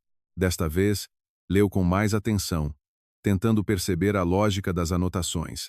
Arquivo da Torre do Tombo, documento número 472. Inventário dos bens do fidalgo Vasco Bragança, feito antes da fuga em 1810, menciona um tesouro grande, escondido em lugar seguro até tempos melhores. Comparei os planos da quinta do século XVII com os mapas atuais. A casa antiga não estava no mesmo sítio de agora. Estava deslocada para leste uns 50 metros. Talvez o tesouro esteja debaixo das fundações antigas. O detetor de metais mostra uma anomalia no jardim, debaixo da pereira velha, mas ainda não me atrevo a escavar. E se os cálculos estiverem errados? Margarida pousou o diário e refletiu. Então, Lúcia tinha mesmo encontrado vestígios do tesouro, e Helder, de alguma forma, soubera disso e agora queria apoderar-se da casa a qualquer custo. Aproximou-se da janela e olhou para o pátio. No jardim, crescia de facto uma pereira enorme e velha, sob a qual havia uma pequena clareira. E se houvesse mesmo algo enterrado ali? No dia seguinte, o notário Pedro Vasconcelos foi visitá-los. Margarida tinha-lhe ligado na véspera e pedido um encontro. Fez bem em contactar-me, disse ele, sentando-se numa poltrona na sala. Tenho mais uma carta da Dona Lúcia para si. Ela pediu-me para entregar apenas depois de ter visto a casa e decidido ficar. Margarida abriu o envelope com as mãos trêmulas. Dentro, havia uma folha de papel com a caligrafia cuidada da falecida parente. Querida Margarida, se estás a ler esta carta, significa que decidiste aceitar a minha herança. Estudei a nossa família durante muito tempo e escolhi-te a ti não por acaso. És uma mulher honesta, de princípios, a quem se pode confiar um segredo de família. Na nossa casa, está de facto guardado o tesouro dos nossos antepassados, mas não é ouro nem joias, como pensam os caçadores de tesouros locais. O verdadeiro tesouro é uma coleção de manuscritos antigos e artefactos que os Bragança foram reunindo ao longo dos séculos. São documentos históricos de valor incalculável, que podem mudar a percepção sobre a história inicial de Portugal. Helder Martins e os seus cúmplices andam há muito tempo atrás desta coleção. Eles pensam que é um tesouro comum e querem vender os achados para o estrangeiro. Mas não podemos permitir que o nosso patrimônio cultural caia em mãos privadas. Se me acontecer alguma coisa, deves preservar a coleção e entregar lá a um museu do Estado. O esconderijo fica na adega, atrás de uma parede falsa. A chave da adega está na minha secretária, numa gaveta secreta. Cuida de ti e do Tomás. Essas pessoas são perigosas e estão dispostas a muito por ganância. Tua tia, Lúcia. Margarida baixou lentamente a carta. Então, o tesouro existia mesmo, mas não era nada do que Helder e o presidente pensavam. E agora ela tornara-se a guardiã do segredo da família. Lúcia disse que poderia haver perigo, disse o notário. Por isso, pediu-me para lhe entregar também isto. Ele estendeu-lhe um cartão de visita. Leonardo Vieira da Costa, médico e, nos tempos livres, historiador amador. Era amigo da dona Lúcia e estava a par das suas investigações. Se precisar de ajuda, contacte-o. Depois da partida do notário, Margarida andou muito tempo pela casa a ponderar o que lera. Então, ela tinha se metido numa verdadeira aventura. Por um lado, tesouros históricos de valor incalculável. Por outro, pessoas perigosas, dispostas a tudo por ganância. Mãe, o que dizia a carta? Perguntou o Tomás, quando ela lhe contou sobre a visita do notário. A tia Lúcia deixou-nos não só a casa, mas também documentos históricos muito importantes. Temos de os proteger e entregar a um museu. E onde estão esses documentos? Na adega. Queres ver? Os olhos do rapaz brilharam de curiosidade. Desceram à adega, um espaço amplo com paredes de pedra, onde se guardavam frascos de conservas, móveis velhos e vários utensílios domésticos. Margarida encontrou a chave no local indicado e começou a procurar a porta secreta. Mãe, olha, chamou o Tomás. Esta parede é um bocado estranha. De facto, uma das paredes era diferente das outras. As pedras estavam dispostas de outra forma, e entre elas viam-se fendas quase imperceptíveis. Margarida encontrou uma maçaneta escondida e puxou. A parede moveu-se, revelando uma pequena sala, e o que viram deixou-os boquiabertos. Na sala secreta reinava a penumbra. Mas mesmo à luz da lanterna via-se que tinham entrado numa verdadeira câmara do tesouro. Ao longo das paredes, havia armários de madeira com portas de vidro, e dentro deles, livros antigos com capas de couro, rolos de pergaminho, mapas, manuscritos. Em suportes especiais, estavam expostos objetos antigos, cruzes de prata, ícones bizantinos, joias, claramente de épocas diferentes. Mãe, isto é um museu inteiro, suspirou o Tomás, examinando cautelosamente as peças. Margarida aproximou-se de um dos armários e leu a etiqueta. Crônicas de Afonso Henriques, séculos XII e XIII, cópias e fragmentos originais. Noutro armário guardavam-se documentos da época das descobertas. Num terceiro, achados arqueológicos da vila romana local. Mãe, o que é isto? O Tomás apontou para uma grande mesa no centro da sala, onde, debaixo de uma redoma de vidro, estava um livro aberto. Margarida inclinou-se e viu um texto antigo, escrito em latim. Ao lado estava uma tradução feita pela mão de Lúcia. Relato do ocultamento dos tesouros do fidalgo Vasco Bragança no ano de 1810, no ano de grande tribulação, quando os franceses e os ladrões assolavam a terra portuguesa, o fidalgo Vasco reuniu os seus tesouros. Não ouro e prata, mas livros sábios, ícones milagrosos, crônicas antigas, e escondeu-os em lugar secreto, para que não se perdessem para sempre, e legou aos seus descendentes que guardassem estes tesouros mais do que o ouro, pois neles está a memória da família e da terra portuguesa. Percebes, Tomás? Explicou Margarida ao filho. Os nossos antepassados não colecionavam ouro, mas conhecimento, livros, documentos, monumentos históricos. Este é o verdadeiro tesouro, que tem um valor incalculável para todo o povo. O rapaz acenou, embora se notasse que estava um pouco desapontado com a ausência de ouro de piratas. Passaram mais de uma hora na sala secreta, a observar a coleção. Margarida compreendia que o que estava ali reunido tinha, de facto, um enorme valor histórico. Alguns documentos poderiam revolucionar a percepção dos acadêmicos sobre o período inicial da história portuguesa. Ao voltarem para cima, viram que um carro se aproximara da casa. Dele saiu um homem de uns 40 e poucos anos, com roupas simples e um rosto bondoso e inteligente. Dona Margarida, sou o Leonardo Vieira da Costa.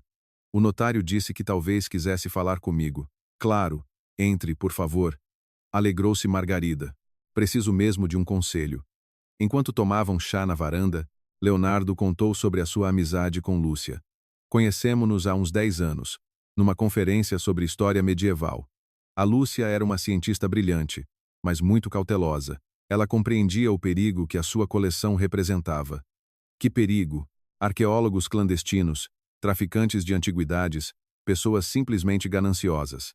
No mercado negro, por algumas peças da coleção dos Bragança, pode-se obter milhões de euros, especialmente pelos manuscritos. E o que sabe sobre o Helder? O rosto de Leonardo escureceu. Helder Martins é um homem sem princípios. Oficialmente, Dedica-se à construção, mas na verdade trafica antiguidades roubadas. Tem ligações com colecionadores estrangeiros. A Lúcia tinha um medo terrível dele. Ele sabe da coleção? Suspeita. Nos últimos meses tornou-se cada vez mais insistente, chegou a ameaçar. Lá, a Lúcia pensou em ir à polícia, mas temia que a publicidade atraísse ainda mais atenção indesejada. E o que fazemos agora? É preciso entregar a coleção ao Museu Nacional de Arqueologia o mais depressa possível. Tenho contactos no instituto. Eles ajudarão a tratar de tudo oficialmente. À noite, depois de Leonardo se ir embora, Margarida demorou a adormecer. Eram demasiadas as coisas que lhe caíam em cima. A herança, a mudança, o novo trabalho e agora a responsabilidade por tesouros históricos de valor incalculável. Por volta da meia-noite, foi acordada por um som estranho, como se alguém estivesse a andar cuidadosamente pelo jardim. Margarida aproximou-se da janela e espreitou. À luz da lua, viam-se várias figuras a mover-se entre as árvores. O coração começou a bater mais depressa. Foi silenciosamente ao quarto do Tomás. O rapaz dormia profundamente. Depois desceu e espreitou pela janela da sala.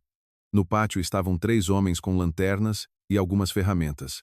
Um deles era o Helder, o segundo ela não conhecia, e o terceiro era o Eduardo, o seu ajudante. Droga! Ouviu-se um sussurro. Onde está este tesouro? Já vasculhamos tudo. Talvez esteja em algum lugar na casa? Sugeriu o desconhecido. Na casa está a mulher com um miúdo a dormir, respondeu Eduardo. Amanhã vou lá. Digo que preciso de verificar os canos. Vejo a adega com atenção. E se não encontrarmos? Perguntou Helder. Encontramos. A velha sabia de alguma coisa. Por isso agarrou-se tanto à casa. Quer dizer que o tesouro está aqui de certeza. Margarida afastou-se cuidadosamente da janela. Tinha de fazer alguma coisa urgentemente. Pegou no telemóvel e marcou o número de Leonardo. Desculpe incomodar a esta hora. Sussurrou ela para o auscultador. Mas temos problemas. O Helder e os seus homens estão a revistar o terreno. Chame a polícia imediatamente, respondeu Leonardo. Eu vou já para aí. E a coleção? Levamo-la de manhã. Não podemos esperar mais. Margarida chamou a GNR, mas quando a patrulha chegou, os visitantes indesejados já não estavam no pátio. O guarda Miguel revelou-se um homem compreensivo. Helder, diz você? Franziu ele o sobrolho. Sim, conheço esse indivíduo. Já houve várias queixas contra ele, mas é difícil apanhá-lo em flagrante. É cauteloso.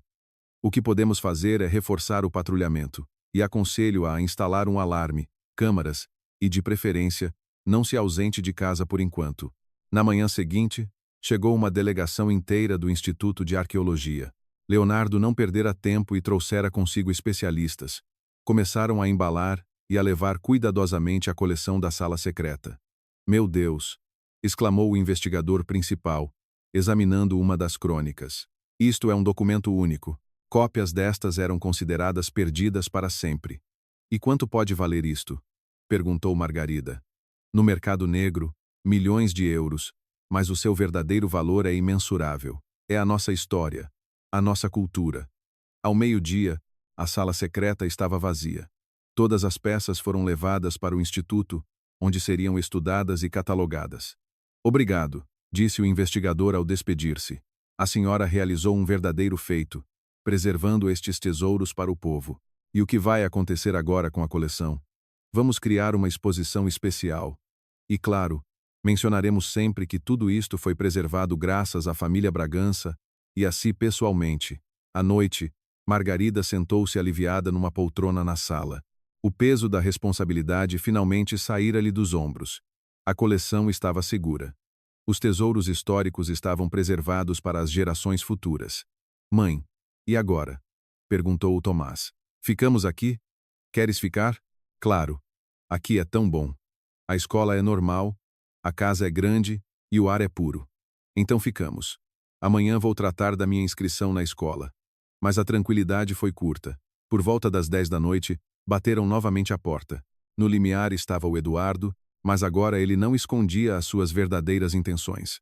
O rosto estava zangado, nas mãos um pé, de cabra. Onde está o tesouro? Perguntou ele bruscamente, entrando à força. Que tesouro? Tentou Margarida fingir que não percebia. Não te faças de parva. Sabemos que a velha encontrou alguma coisa. Ontem vimos caixas a sair da casa. O que havia lá dentro? Livros velhos. Foram entregues ao museu. Eduardo agarrou-a bruscamente pelo braço. Estás a mentir. Ninguém faria tanto alarido por causa de livros. Onde está o ouro? Onde estão as joias? Larga a minha mãe, gritou o Tomás, saindo a correr do seu quarto. Ah, o miúdo também está aqui. Sorriu Eduardo com malícia. Bem, então vamos falar de outra maneira. Nesse momento, o telefone tocou. Margarida atendeu maquinalmente. Dona Margarida, fala o posto da GNR, ouviu-se uma voz. Temos um sinal de alarme do seu sistema de segurança. Eduardo arrancou-lhe o telefone da mão e atirou-o ao chão. Que raio de alarme? O que instalamos ontem, mentiu Margarida. Ele chama a polícia automaticamente em caso de invasão. O rosto de Eduardo contorceu-se de fúria. Mas nesse momento ouviu-se o barulho de motores do lado de fora. Ele espreitou pela janela e praguejou. Ainda nos havemos de ver, ameaçou ele e saiu a correr pela porta das traseiras. Passados alguns minutos, 2 carros entraram no pátio. De um saíram os guardas da GNR, do outro Leonardo. O que aconteceu? Perguntou ele. O seu filho ligou-me. Disse que um homem estava a tentar arrombar a porta. O Tomás sorriu com orgulho. Eu decorei o seu número e liguei quando aquele senhor agarrou a mãe. Muito bem, elogiou Leonardo. Um verdadeiro protetor. Eduardo foi apanhado nos limites da aldeia. Na busca, encontraram ligazuas, um pé, de cabra e uma planta da casa dos Bragança com anotações. Descobriu-se que ele já não era a primeira vez que se dedicava à arqueologia clandestina e pertencia a um gangue de traficantes de antiguidades. Agora acabou tudo. Tranquilizou o guarda. Os cabecilhas do gangue foram presos, e os peões sem eles não se atrevem a nada. Mas Margarida continuava preocupada. Tinham feito demasiados inimigos em pouco tempo. Um mês depois, a vida parecia ter voltado ao normal. Margarida começou a trabalhar na escola local e ficou impressionada com a diferença em relação à realidade de Lisboa. Aqui, valorizavam-na como profissional. As crianças ouviam com interesse, os pais agradeciam a atenção dada aos seus filhos. O Tomás também se adaptou, fez amigos, entusiasmou-se com o clube de jovens técnicos local, onde o seu talento para a construção foi devidamente apreciado. A casa tornou-se um verdadeiro lar. Margarida cuidava com prazer do jardim que Lúcia plantara. Cozinhava na cozinha espaçosa. À noite lia na acolhedora biblioteca. O Tomás montou a sua própria oficina num dos quartos do 2º andar e criava dispositivos robotizados cada vez mais complexos. Mas a calma era enganadora. Numa noite chuvosa de outubro, bateram à porta. No limiar estavam 2 homens desconhecidos, de fatos caros, claramente de fora. Margarida Alves? Perguntou educadamente o mais velho. Um homem de uns 50 anos com olhos frios. Alexandre, detetive particular. E este é o meu colega, Igor. Podemos entrar? Temos um assunto de negócios para falar consigo. Sobre o quê? Perguntou Margarida com desconfiança, sem abrir completamente a porta. Sobre valores desaparecidos. Representamos os interesses de alguns colecionadores que consideram que a sua propriedade legítima foi ilegalmente retirada da sua casa. Não percebo do que fala. A coleção de antiguidades que entregou ao Museu Nacional, em parte pertence aos nossos clientes. Eles têm documentos de aquisição desses itens dos proprietários anteriores. Margarida sentiu as mãos a ficarem frias. Estas pessoas claramente não desistiriam tão facilmente como os caçadores de tesouros locais. Eu tenho um testamento. O testamento refere-se à casa e ao terreno, interrompeu Alexandre. Mas não a bens móveis, que poderiam ter sido vendidos durante a vida da proprietária. Lúcia, nos últimos anos, passou por dificuldades financeiras e foi forçada a vender parte da coleção. Isso é mentira. Temos recibos assinados por ela, continuou o detetive calmamente, tirando uma pasta com documentos da sua mala, e testemunhas das transações. Margarida percorreu os papéis com os olhos. A assinatura era de facto semelhante à caligrafia de Lúcia. Mas algo nos documentos parecia suspeito. Os nossos clientes estão dispostos a resolver a questão amigavelmente, continuou Alexandre. Eles exigem ou a devolução dos seus itens, ou uma compensação no valor de 3 milhões de euros. Não tenho esse dinheiro, mas tenho uma casa no valor de 400 mil euros. Chegará para cobrir parcialmente os danos. E se eu recusar? O rosto do detetive tornou-se duro. Então o caso irá para tribunal. E exigiremos não só a compensação, mas também a indemnização por danos morais, custas judiciais, juros pelo uso de propriedade alheia. No final, a soma pode chegar aos 10 milhões de euros. Depois de eles se irem embora, Margarida ficou muito tempo sentada na cozinha, a tentar organizar os pensamentos. Será que tudo estava apenas a começar? Será que teria de perder tudo novamente? Mãe, o que aconteceu? Perguntou o Tomás, notando o seu estado. Nada de grave, meu sol. Apenas algumas pessoas pensam que têm direito às coisas da tia. E tem razão? Não. Mas provar isso não será fácil. No dia seguinte, Margarida contactou Leonardo e contou-lhe sobre a visita dos detetives. Isto é sério? Franziu ele o sobrolho. Parece que os traficantes de antiguidades estrangeiros decidiram agir através de intermediários. Os documentos, claro, são falsos, mas parecem convincentes. E o que fazemos? Precisamos de um bom advogado e de uma perícia aos documentos. Conheço especialistas que conseguirão provar a falsificação, mas o tempo corria contra eles. Uma semana depois, Margarida recebeu uma citação para o tribunal. A ação fora intentada por uma soma astronômica. 8 milhões de euros mais juros e danos morais. Mãe, podemos perder? Perguntou o Tomás uma noite. Não sei, meu filho, mas vamos lutar. E se perdermos, teremos de ir embora daqui? Margarida abraçou o filho. Nestes meses, ele apegara-se tanto à nova casa, fizera amigos, entusiasmara-se com os estudos. Será que os esperavam novamente mudanças? Mas o destino preparava uma nova reviravolta. Num sábado de manhã, Leonardo apareceu, agitado. Tenho novidades, disse ele, antes mesmo de entrar. Boas e más. Comece pelas más. Ontem à noite, ladrões tentaram entrar no instituto. Os seguranças afugentaram-nos, mas eles procuravam claramente algo específico, provavelmente a coleção dos Bragança. E as boas notícias? Na detenção de um dos ladrões, encontraram documentos curiosos, correspondência com os mandantes, esquemas de entrada no museu e, o mais importante, instruções para a fabricação de documentos falsos de propriedade de antiguidades. Margarida sentiu um alívio, ou seja, aqueles recibos são falsos, como pensávamos. Mais do que isso, um dos detidos confessou. Acontece que toda esta fraude foi organizada por um grupo internacional de traficantes de antiguidades. Eles especializam-se em tentar primeiro roubar os valores, e se não conseguem, reivindicam os direitos em tribunal com documentos falsos. E agora? Agora temos todos os fundamentos para apresentar uma queixa-crime por calúnia, tentativa de fraude e danos morais. O julgamento realizou-se um mês depois. Nessa altura, a perícia estabeleceu inequivocamente a falsidade de todos os documentos, e o líder do gangue de traficantes de antiguidades confessou todo o esquema de fraude. A ação contra a ré Margarida Alves é julgada improcedente por falta de prova das alegações do autor, leu o juiz a sentença. Além disso, a conduta do autor qualifica-se como tentativa de fraude qualificada. Margarida mal conseguia conter as lágrimas de alívio. Acabara. A casa continuava a ser deles. Ninguém mais reclamaria a herança. Mas as atribulações não terminaram aí. Uma semana após o julgamento, quando Margarida foi buscar o Tomás à escola, um homem desconhecido aproximou-se deles. Dona Margarida, chamo-me José, sou jornalista. Poderia dar-nos uma entrevista sobre a sua herança? Que entrevista?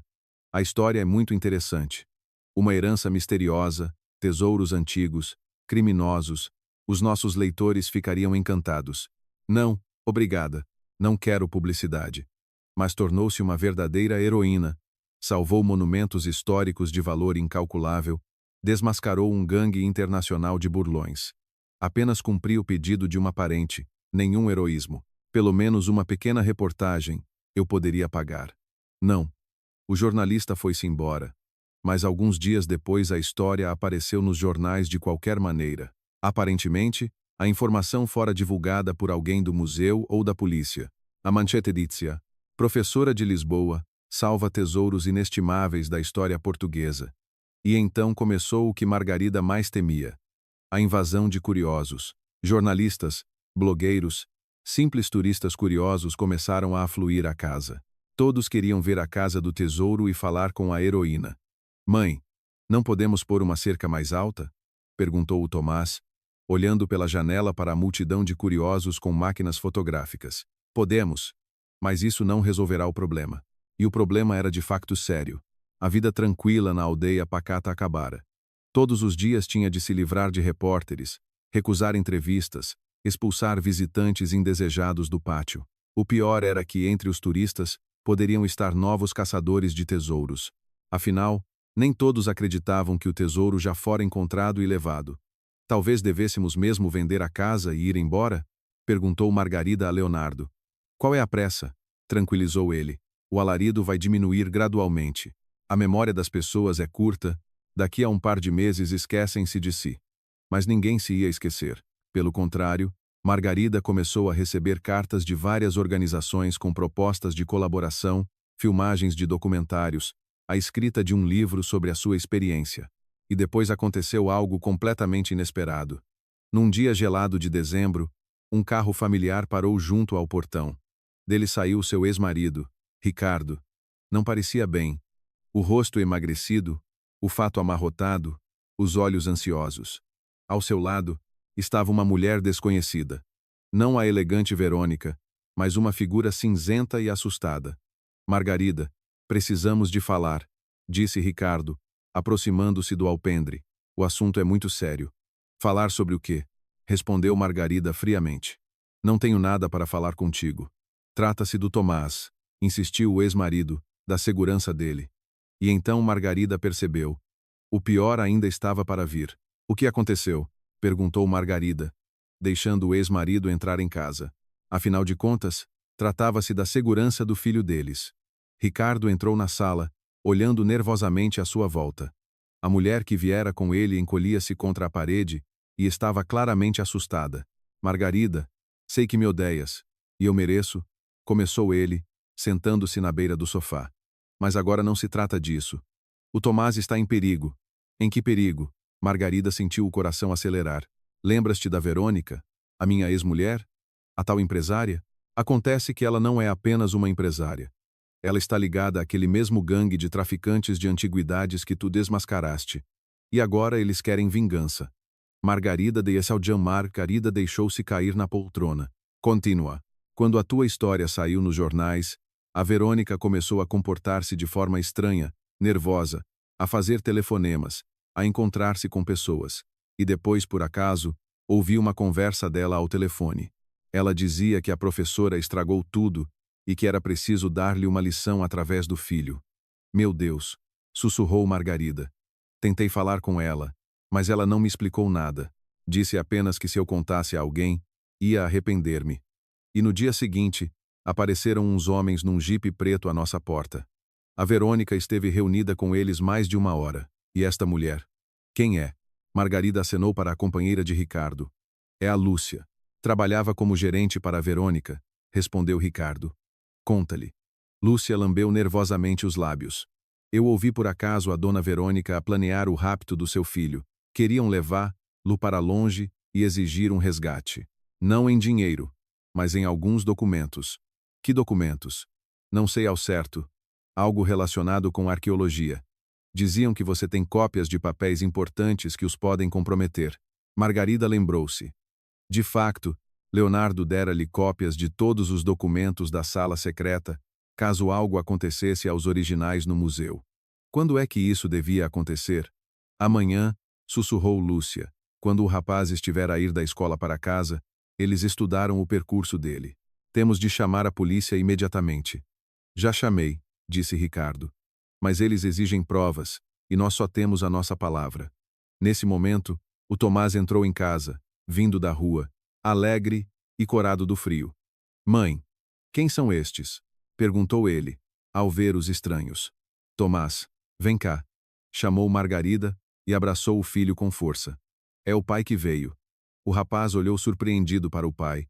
Em meio ano de vida sem ele, o Tomás crescera visivelmente, tornara-se mais alto, mais confiante. Olá, Tomás, disse Ricardo sem jeito. Cresceste. Olá, respondeu o filho, educado mais frio. Tomás, precisamos de ter uma conversa séria, disse Margarida. Senta-te aqui. Ela explicou a situação ao filho, tentando não o assustar, mas também sem esconder o perigo. Então amanhã não vou à escola, percebeu o rapaz. Ainda não sei. Temos de pensar na melhor forma de agir. Posso dar uma sugestão? Disse o Tomás inesperadamente. Claro. Tenho uma ideia. Lembram-se do robô que eu fiz com um localizador GPS e uma câmera? Podemos fazer com que esses bandidos pensem que me raptaram, mas na verdade caem numa armadilha. Os adultos trocaram um olhar. Tomás, isso é demasiado perigoso, disse Ricardo. E se eu não estiver sozinho? Insistiu o rapaz. Vocês vão proteger-me. Margarida refletiu. O plano do filho era arriscado, mas fazia sentido. Se simplesmente escondessem o Tomás, os bandidos encontrariam outra forma de chegar até eles.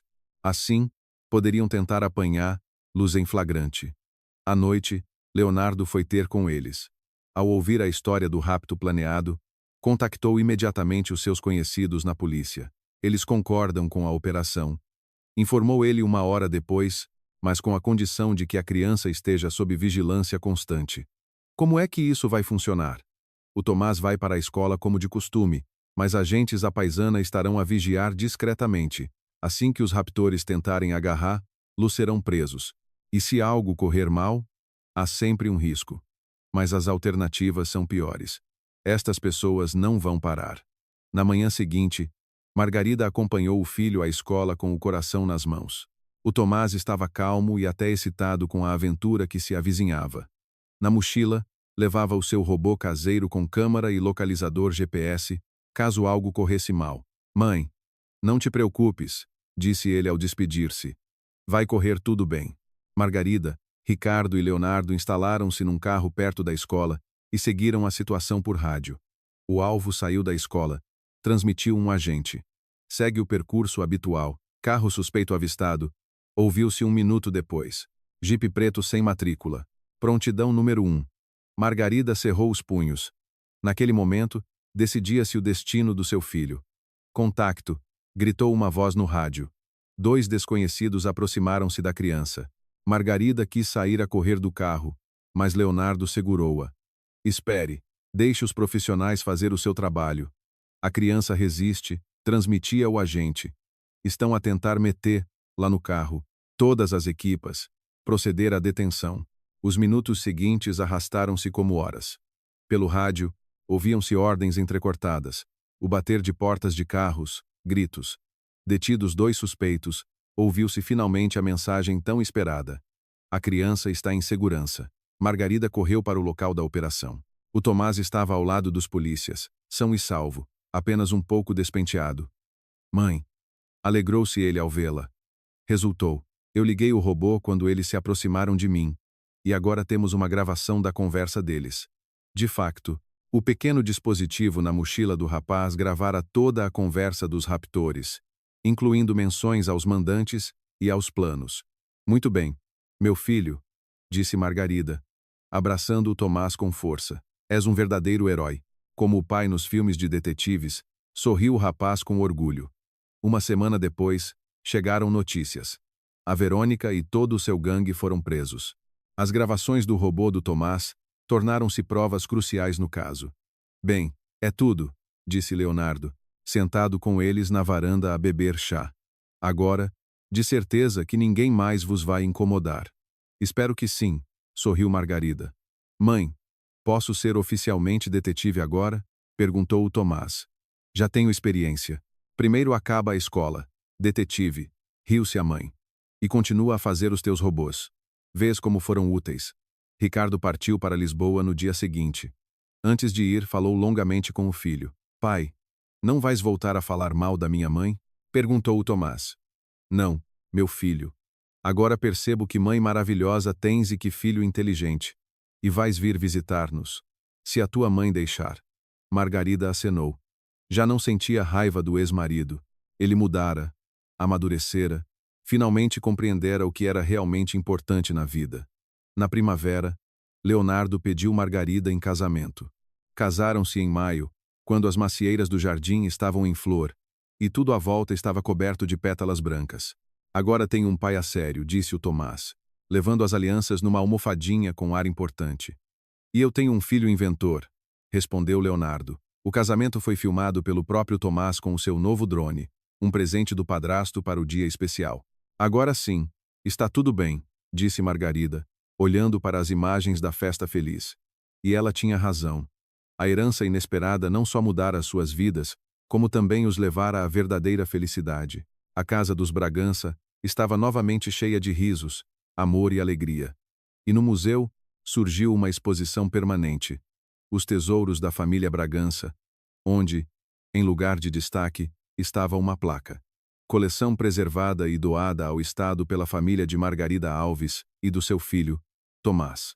O verdadeiro tesouro, afinal, não era ouro nem joias, mas a família, o amor e a oportunidade de tornar o mundo melhor. E assim, esta história chegou ao fim. Obrigado por a terem ouvido até ao final. Caros amigos, partilhem os vossos pensamentos e experiências nos comentários. Eu leio tudo, e a vossa opinião é muito importante para mim. E tenho um pequeno pedido a fazer-vos. Ajudem-me a melhorar. Escrevam nos comentários apenas algumas palavras. De que cidade são, que idade têm e que tipo de histórias gostam mais. Talvez sobre traição, sobre mulheres fortes, sobre amor tardio ou sobre segredos de família. As vossas respostas ajudam-me a perceber que histórias devo trazer para vocês a seguir, e também é muito interessante saber o que fizeram hoje e como está o tempo lá fora. Leio sempre com prazer as vossas respostas e viajo mentalmente convosco por diferentes cidades e países. Obrigado a cada um que dedicar um par de minutos a escrever uma resposta. Os vossos gostos são para nós um toque suave à porta da nossa casa, um sinal de que a história ressoou na vossa alma. E a subscrição é a chave que vos abrirá sempre a porta para novos encontros. A narração foi de uma voz amiga, especialmente para os amantes de boas histórias. Cuidem-se a si e aos vossos entes queridos. Até as próximas histórias.